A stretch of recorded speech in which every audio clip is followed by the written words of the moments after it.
So today our speaker is Sachin Matta. So he is currently head of marketing and communications at Asset Mantle. He founded Crypto Saturday India and is currently a mentor at Graviton Accelerate program. Previously, he worked as a blockchain developer in Persistence in Node Finance. So he was a mentor at Consensus Blockchain Development Bootcamp in 2022. Welcome, Sachin, to this program, and we want to hear from you. Hey, hi, Suruthi. Thanks a lot for that lovely welcome. Great to have everyone here and just seeing people from different countries. I am just coming back from Delhi. So nice to see like someone from Delhi as well. Yeah, great. So yeah, the today we are gonna talk about interchain NFT implementation via InterNFT standard and DIDs. So that's a lot of keywords, and actually like to get deep into each single one of the keywords that I've mentioned, that is DID, interchain and NFTs, there's like a separate 1 hour or even more session that can take place. But we're gonna go through the surface of all of those to create kind of the mental model or a solution for the problem that exists, and we want to discuss the problem as well. And yeah, and henceforth I'll also guide you to the specific reference points on where you can read more. So yeah, we want to talk about DIDs with blockchain, inter-blockchain communication protocol, interchain NFTs, and DIDs. DIDs are basically decentralized identities, and they're a new type of identifier that enable verifiable, decentralized digital identity. Uh, DID refers to any subject. So anyone can have a decentralized identity. It could be a person, it could be an organization, it could be a data set that can have a unique digital identity of its own. Um, Decentralized identities are designed so that they may decouple from a central system. What do I mean by that is like the dependency of your unique identity is not only focused on or dependent on central registries, identity providers, and certificate authorities. Your DID should be machine readable, self-sovereign, and utilizes blockchain. We're going to talk more on the blockchain part later, but just going over the points. The DID should be traceable, tamper evident, and unique. So just to give an example on decentralized identity and why we need them, imagine Aadhaar card, right? So Aadhaar card or any document that the government has provided you and has a unique identification number or something on it that represents you as a person, and you are the subject there. Um, so one thing that Aadhaar card is not all in comprehensive, that is um, that unique signature that your government ID has given you may not allow you to go to a college library, and that unique signature will be able to tell the library that you are part of the college or not, so that the library can issue you the book. So it's not all comprehensive, it's not global. um, uh, Global both in the terms of the use case, that is the Aadhaar card probably may not be usable or accepted in a company that's in US, or in a KYC that's happening in US. They'll require their own certifications. And global in the sense of when you're talking as engineers, we know that everything has a standard like HTTPS and HTTP, and all of us just kind of discuss on a standard for everything, and that Aadhaar card is probably its own standard, but not a global standard that every company, every country, every organization can like accept that this is the standard you want to use. Um, now, what could be the solution, right? A solution could be a digital wallet that has all your credentials and all your cards, and henceforth it has your Aadhaar card, your passport, your library card or college card, and using all those, it creates a unique identification. But and that unique identification number represents all those credentials, and it is not tied to one organization. Like, it is not tied to just the government or just the college, and it encompasses all of those. And now that mobile wallet or the unique wallet, the number that it has given you, it's your digital identity. When you go to the library, or you go to the service providers of government, all of them accept that digital identity, and they check, are you part of the college or not, or are you eligible for loan, etc. But there's one problem with that, that it's not decentralized, or it's not trustworthy per se, because that one wallet is again a central source of authority. So when you go to the library, or and you provide with your unique identification number, it still checks that you are a valid college member or not, or your credentials are still checked with that centralized database of that mobile wallet. So it's still not a self-sovereign. And if you remember, yeah, we said self-sovereign, right? It's still not a self-sovereign unique digital identity. It's still dependent on a third party, which could and could not be trustworthy, which could be an attack vector for larger use cases, right? In real life.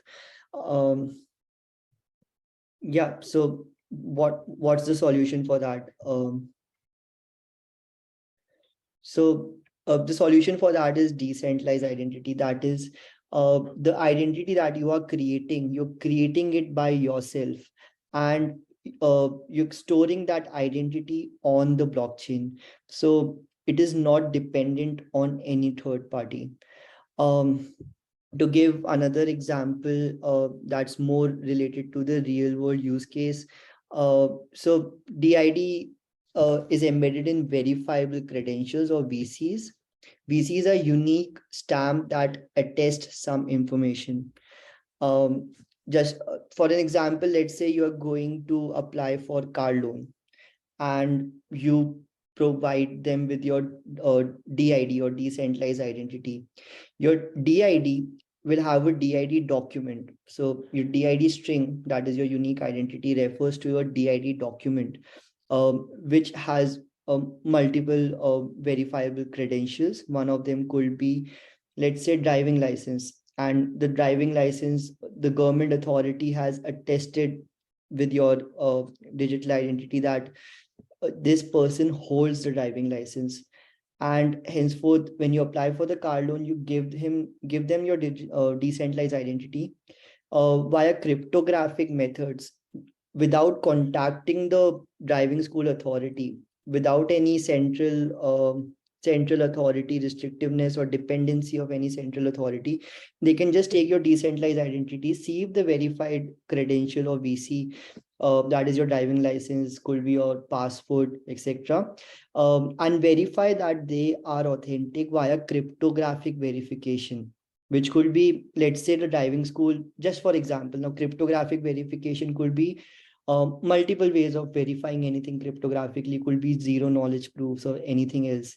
But just for a very simple example, so that you have a better mental model, let's say that the driving school has the shared public key of your driving license on their blockchain, and the car loan company just takes your DID and verifies the public key exists on the driving school's blockchain or not. So without any dependency on any central database, they just took your DID without checking or having the access to your personal information. They just verified if you have those credentials or not. So DIDs can be used in loan applications, supply chain, etc. The term, is there any question up till now? I'll just ask this few times because the topics really pace up fast after this. How issue somebody asked how issues the DIDs. I'm sorry, I did not really get that. Who issues the DIDs? That's a very good question. Yeah, so just like we talked about the mobile wallet, and when I said that the mobile wallet takes all your credentials and cards and then issues a decentralized identity, But as I said, like going back to the previous slide, the DIDs need to be self-sovereign, that is independent. So when you're creating a DID, you yourself issue the decentralized identity. It could be taken from the data that you provide, that is the could be anything, could be any data that you provide, for example your credentials only, if you are a person. But as I said, decentralized identities could be for a company, for could be for a data source.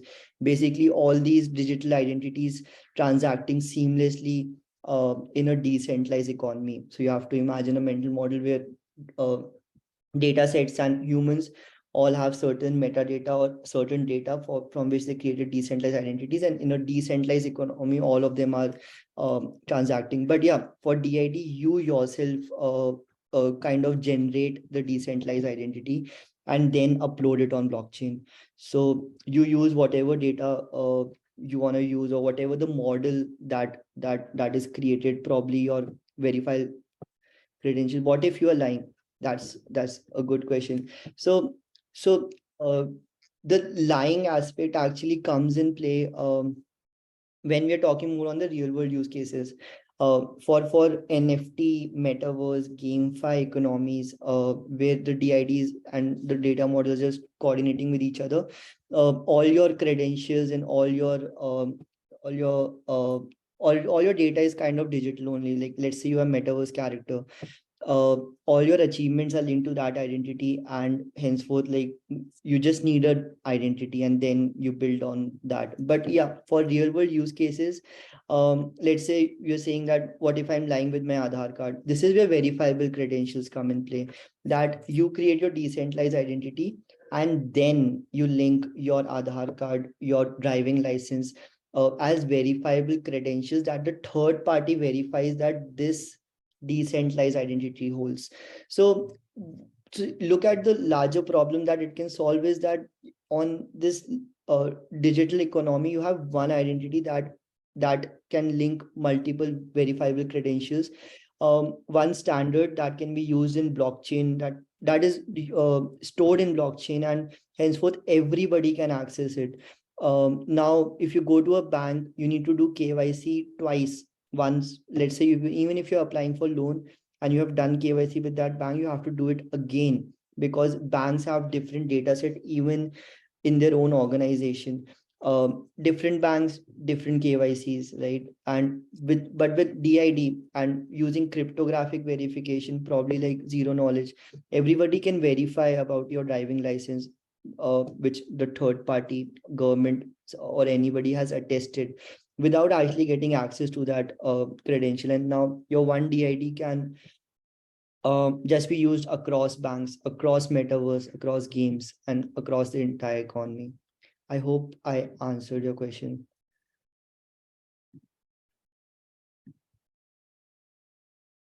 Great. I'll move on then. So the term originally, the DID term originally was coined by W3C, the World Wide Web Organization. Uh, and actually, like, if you want to go deep into decentralized identities, I really encourage. I don't know if I can share my screen to the website, but yeah, it's w3.org. And there you can search DIDs. So you'll have, if you want to go really in depth about the procedures and the authentication verification, and W3C has been working on setting one standard for DID since 2010. Currently, the WDID's standard is maintained by W3C working group. Uh, sorry, yeah.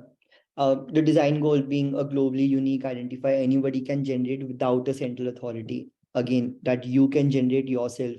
Um, a default choice for identifier is UUID.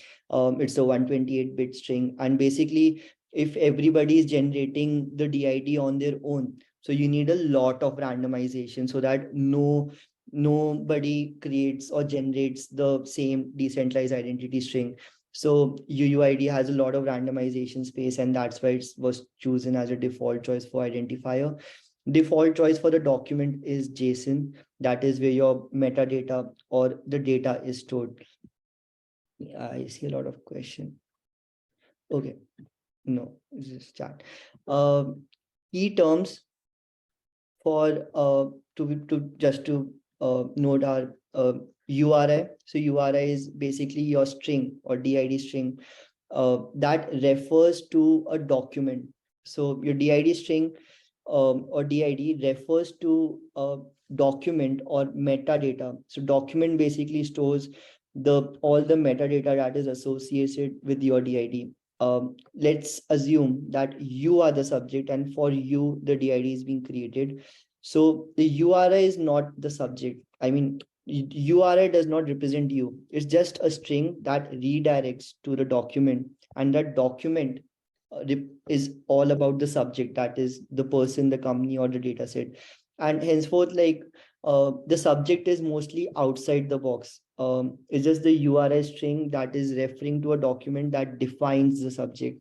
Um, Except for one case, and that is the one case that there could be multiple cases, but I think one few exceptions, and one of the exceptions that we're going to talk about today as well, where the subject is not outside the box, is when the URI uh, points to the document and documents define the subject, which is the document itself, basically an NFT. So in an NFT using DIDs that we're going to talk henceforth forward, the URI string or the DID string points to the document, and the document is about is defining itself, not the subject, not a third person, not a third party, not a third company or data model, but itself, which is called NFT. Basically, NFT will have a unique string, and everything, the image of the NFT, the metadata properties of the NFT is in the document itself, so it's defining itself.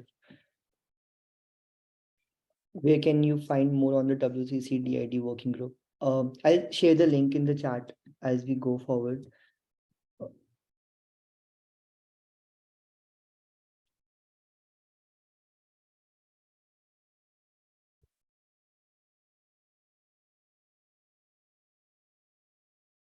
Yep, I'll send the link. And we have the controller. So controller is anybody who has the access to change the document, DID document of the DID string. Basically an entity that has capability to make changes in the DID document. And you can have more than one controller. A resolver is basically something that helps us get the DID document from the URI string. As an easy analogy to this, see how when you write google.com or you write a URL, it basically gets an HTML page, an HTML document as such. So that's a good analogy, that the domain name could be kind of analogous to the URI, and the document could be kind of analogous to the HTML page that you get when you search that. And resolver is just helping you get the document from the URI. So that's majorly about DIDs from now. Yeah, so going very quickly over how the decentralized identities are different from Web3 addresses or CIDs, cryptographic identifiers.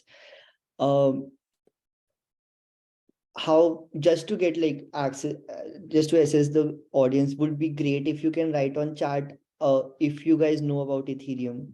I'll just get kind of the environment and continue the talk henceforth forward. If you know about Ethereum, just type a yes in the chat, would be great. Ethereum blockchain. Okay. Okay, I see a few yeses, so pretty confident now that you do. So basically, you would have seen the Ethereum address 0x and some identifier. That is the cryptographic identifier. And the cryptographic identifier CID design goal was simple and is very, very similar to decentralized identity, that there should be a globally unique identifier anybody can generate, but with special cryptographic properties. Those cryptographic properties or cryptographic function should be able to verify that the ownership of the CID or cryptographic identifier, or just to simplify, let's say Ethereum address. what I just said, how to simplify that, basically you in CID or Ethereum address, you have a seed phrase, right? And seed phrase helps you generate a public key and a private key. And with that, you can, with that public key, you can generate a wallet address. And that wallet address is a kind of your cryptographic identifier or the Ethereum address. And that's the purpose. That's how it works. You see, the function takes public key and private key, gives you the address is your wallet, and you can verify that you are the owner of the wallet via a private key. Very similar to DID. So what DID does is, and you'll probably ask why choose DID then, and I'll answer that as well right now. So DID takes the DID document that we talked about, uses that to create, or the metadata, uses that to create the DID. Basically takes the metadata and then creates your unique identifier. Your unique identifier kind of defines or points to the subject, which would be company data set or a person. And the methods, the authentication method of the DID is kind of in the document itself. So instead of having a private key, or if you lose the seed phrase and you're no longer uh, have the access to your CID, when you lose your mnemonic keys, right, in Ethereum, you no longer have access to CID. But with DID, what if the verification method could be, there could be multiple, and you can define the verification method in the DID document. Probably one of the verification method could be the CID itself, which could be multiple. So let's say you, just an example, one of the examples, as an authentication method, I say that my CID or my Ethereum address is what gives me access to DID. And what if I lose that? Then there could be multiple CIDs that can have access to those DIDs. So you can define your own custom authentication method with DIDs. So DIDs are basically a superset, and CID is kind of the subset. So with DID, you can kind of have define in the DID document the functions as well that can be performed on the data that is present, and you can standardize that. And CID could be inside the DID document. So CID or cryptographic identifier are subset, and DID is the superset, giving you more capability. Then the cryptographic identifiers or the Ethereum address can be verified without, can be generated and exist without blockchain as well. I mean, if you have a seed phrase, you can just get a private key and wallet key and henceforth generate an address, and there's no blockchain involved in the entire process. In fact, if for people who read about Ethereum, they would have known that you can create an Ethereum address, but it won't exist on blockchain unless a transaction has been done on it. But decentralized identities cannot exist without a blockchain. And because you need somewhere to store the metadata when you are generating the DID, you need somewhere to, you need to put the URI, the DID URI out there in a shared database when you do that. And it's not a bug. I mean, it's a feature. DIDs and blockchain just go hand in hand.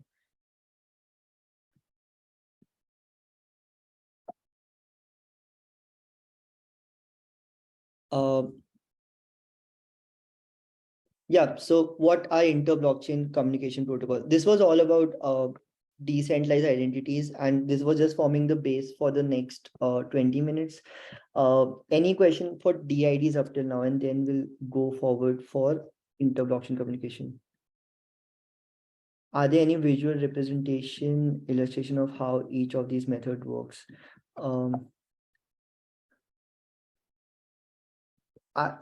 I mean, there would be tutorials for that, but the best go-to site for decentralized identities is the one that I sent on chat. That is the W3C website. That is like where the standard is being defined, and you'll find every function there. But not any visual representation that I know of. Yeah, moving ahead to inter-blockchain communication protocol. So yeah, getting back to the talk was about, and the session is about interchain NFTs using DIDs. And when you have interchain NFTs, you need a protocol that can communicate between two blockchains. And it may sound very simple, but it's very complex to achieve that. In fact, there has been only two well-known inter-blockchain communication protocol, that is the Cosmos inter-blockchain communication and Polkadot cross-chain messaging passing XCMP. IBC being a bit more decentralized. And with inter-blockchain communication, you require the transaction to be ACID compliant, and basically send, receive messages and do all the CRUD operations without causing any overlap. So yeah, that's a small bit about inter-blockchain communication protocol. And for the interchain NFTs that we have implemented using InterNFT standard, we decided to use inter-blockchain communication, that is the Cosmos IBC. So what does an interchain NFT implementation need? And before I get to that, why interchain NFTs? So the problem that exists right now, and if you really do think about it, Ethereum has billions of dollars of NFT infrastructure, right?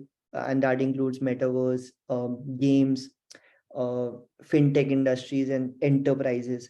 But all those NFTs are not interoperable even on the same blockchain. Because the metadata that is stored on IPFS, has no set standard. And henceforth, when the data has no set standard, two metaverse, game or enterprises cannot really interact with each other. And this problem is same as the legacy banking system, where the reason that we have slow banking system right now, especially in US, because they were the code was designed in the early 90s and 80s, and is that because every bank has their own data set, and when bank A wants to communicate with bank B, they have resolvers in between that resolve the data set of bank A and data set of bank B, and all of these banks have the data stored in their own format, in their own architecture. And henceforth, the global banking system is really slow. And the reason that Visa's 80,000 transaction kind of became big is because why can't we have 1 million transaction per second, right? But the problem exists because the banking system is made in a fragmented way, the way it was developed. Blockchain was supposed to solve that, but somehow the blockchain ecosystem is also kind of leading to a fragmented Web3, where every decentralized app that utilizes NFT has their own way of storing metadata, and henceforth the not interoperable. And but apart from just being interoperable in the same blockchain, we also want to be interoperable with other blockchains. Let's say there's a blockchain that is specially designed for one application, that is a very big enterprise designs its own blockchain. Now I want this big enterprise blockchain NFTs to be sent to other blockchains and vice versa, right? So that's where we require one of the use cases where we require interchain NFTs. And that's the problem that exists, that the Web3 is going to a fragmented place. But yeah, so what do you require for interchain NFT? A verifiable metadata registry. Basically, metadata is what defines your NFT, and a verifiable registry where you can authenticate the metadata. Interchain metadata transfer to acquire chain from issuer chain. So, but when you we define that we need a metadata registry, which could be the blockchain, right? But when you transfer NFT from one blockchain to another, do you transfer the metadata as well? To that, not necessarily, because could be that the blockchain the NFTs was issued on or originated from has capabilities to perform certain complex operations that are required on that metadata, and the other blockchain may not have those capabilities to perform those specific operations on the metadata. So let's say a metaverse is based on blockchain A, and the NFT of metaverse is transferred to blockchain B, do we also transfer the metadata, because probably blockchain B may not have capabilities for all the operations that metaverse requires. So probably no. And also this could lead to um, spamming the blocks. What if the metadata is of 1 GB or 1 TB? The blockchain block space does not have enough space to transfer so much of metadata, and somebody can potentially spam the blockchain. So instead, we utilize interchain verifiable metadata resolution. Basically, we resolve to operations that the metadata can on chain A can be verified from chain B. You transfer the NFT ownership, but you don't transfer the metadata. But the metadata is verifiable across blockchains. You need on-chain NFT capability, operationalization on acquirer chain. So if you want to do some changes on metadata and you're not transferring it, but you need capabilities that chain B can operationalize on the metadata of the NFT on chain A.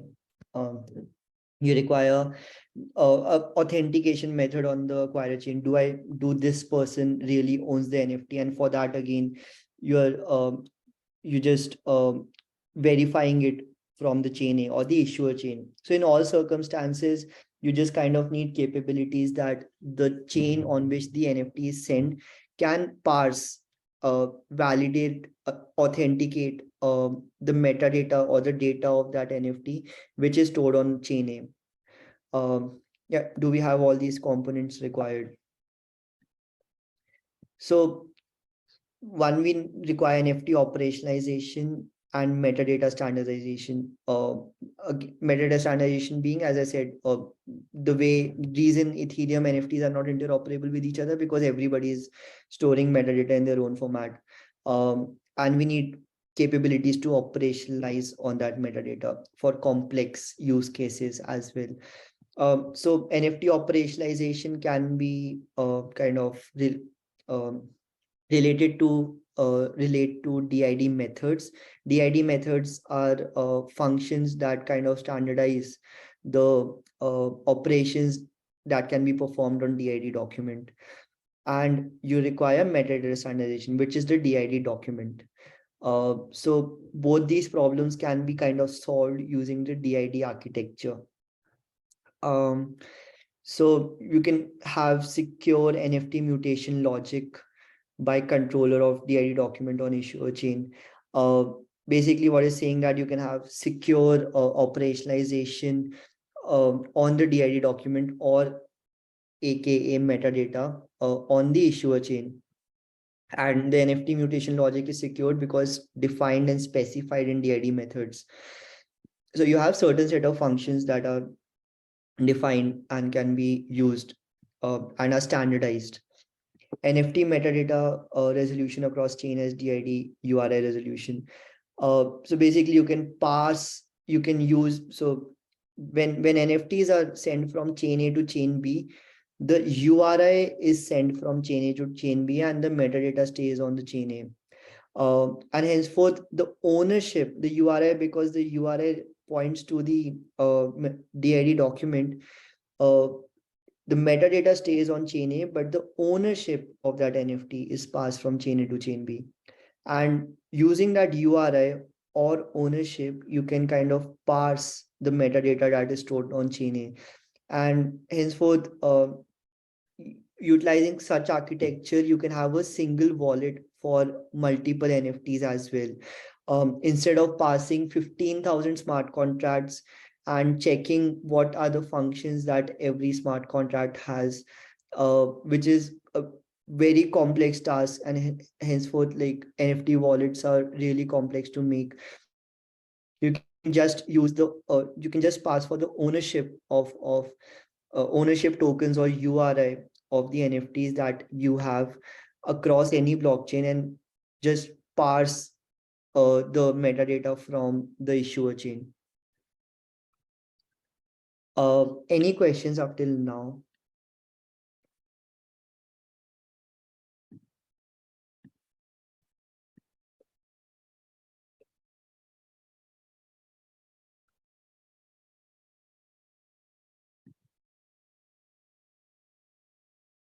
Okay, I guess no question.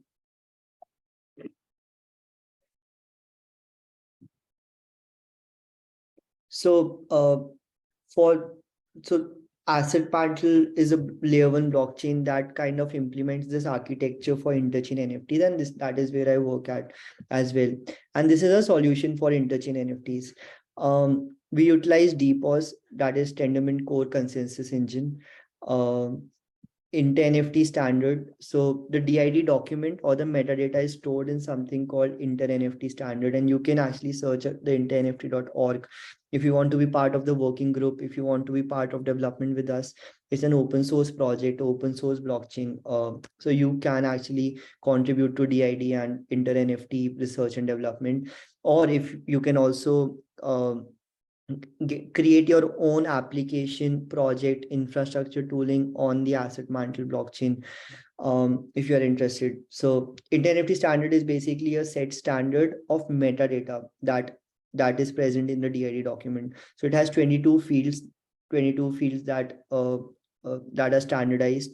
What field one stands for, field two stands for, and the rest of the fields being arbitrary. Uh, so InterNFT standard is something that we are pushing to standardize the how metadata will be stored in the for an NFT will be stored in the DID document. Um, Inter-identity, basically we are using DIDs identifier for the wallet instead of CIDs. CIDs being the Ethereum address that I told you about. So instead of using those Ethereum address or CIDs, we are using the DIDs as the identifier for wallet. IBC, as I told you, there are two well-known inter-blockchain communication protocol. Um, One is IBC and other is XCMP. So we utilize IBC inter-blockchain communication for interchain NFT transfer and metadata resolution. So when chain B wants to pass the metadata of the NFT that the URI is present on chain B, it uses the URI and passes the metadata on chain A using some sort of communication protocol, right? And the one we use is inter-blockchain communication. You can actually read about IBC a lot. It's a lot of read and very interesting read though. And if you want, I can just send the link of IBC here as well for those who are interested. And we have Mantle modules. So again, Mantle modules available open source and freely available on GitHub. You can contribute to that. They're basically modules that allow you to integrate and export NFT capabilities to the acquirer chain. Uh, that is the chain that gets the NFTs. You can also find implementation for decentralized identities for inter NFT in the Mantle modules in case you want to create your own blockchain, or just use the modules for creating an application of your own. That application could be as simple as NFT ticketing platform, um, utilizing decentralized identities and NFTs. Um, yeah, that's about using interchain NFTs with NFT standard. Uh, yeah, any questions? I love to answer them. That what's the best resource for beginners? Uh, Three Blue. If you're absolute beginner to blockchain, Three Blue One Brown video on Bitcoin on YouTube, and then you decide that do you want to be a protocol developer in blockchain or do you want to be an application developer? In case you want to go towards the protocol development, that is developing the blockchain itself, I think Cosmos to documentation is the best. You can just write Cosmos blockchain documentation and you'll find that. In case you want to be an application developer, I think Solidity and Rust are two most famous language on Ethereum and Solana respectively. So you can just search for tutorials. I think there'll be plenty now, plenty of resources for Solidity and Rust development of smart contracts. What do you think about Polygon ID? I actually have not researched into Polygon ID, so I'm not sure would be able to give a good answer on that. But you can check that does it follow the W3C standard for DIDs, because there are other blockchain protocols apart from Asset Mantle as well that are working on DIDs, like Hypersign, like Kilt on based on Polkadot, but all of them are compliant with the W3C standard, Worldwide Web Consortium standard for the DIDs. So you can just check that. Otherwise, just it's just the implementation of the DIDs vary, but the larger DID standard is set by W3C.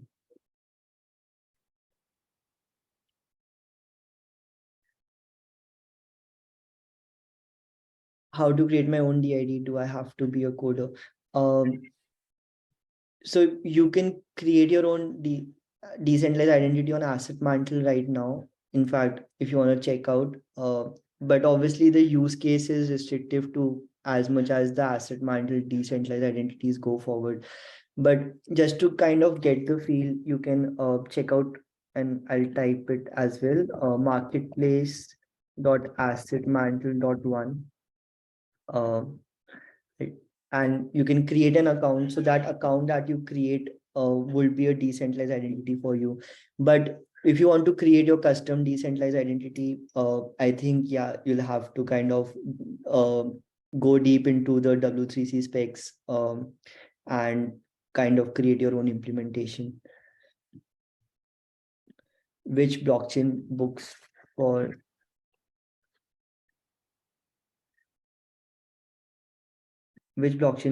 beginners? I'm not sure. I'm sorry, I never read any blockchain books. So again, don't think best guy to answer that. I said 3 blue, 1 brown. I'll type that as well. It's for the absolute beginners to know about blockchain. Answer. Hope you have no questions from here.